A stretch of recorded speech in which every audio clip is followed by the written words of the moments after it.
Merchant navy join करायचं आहे तर कसं जॉईन करू? पोरं काय करतात Instagramवर, YouTubeवर व्हिडिओ बघतात आणि म्हणतात की मला मर्चंट नेव्ही जॉईन करायचं आहे. पण त्यांना वाटतं की हा कोर्स केला की लगेच तुम्हाला जॉब मिळेल. तुम्हाला वाटतंय तसं नाही.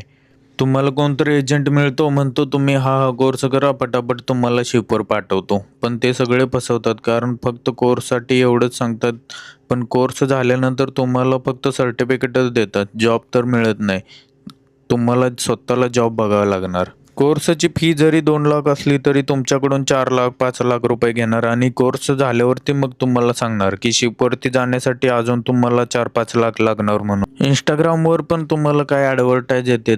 त्यात म्हणतात की मर्चंट नेव्ही जॉईन करा म्हणून. तुम्ही लगेच त्याचा फॉर्म भरता आणि मग 4 दिवसांनी त्यांचा मेल किंवा फोन येतो की तुम्ही इंटरव्ह्यूसाठी या म्हणून. तर हे सगळं फ्रॉड असते. म्हणून तुम्ही अगोदर सावधान राहा, सगळी माहिती जाणून घ्या आणि मगच कोर्स करा. तो पण DG अप्रूव्ड कॉलेजमधून, जिथून तुम्हाला 100% प्लेसमेंट मिळेल अशा कॉलेजमध्ये फॉर्म अप्लाय करा आणि तिथूनच कोर्स करा. मर्चंट नेव्हीसाठी काय शिक्षण पाहिजे, कोणता कोर्स करायचा, फी किती असते, वय किती लागते, हे सगळं बघू आपण दुसऱ्या एका नव्या व्हिडिओमध्ये. धन्यवाद.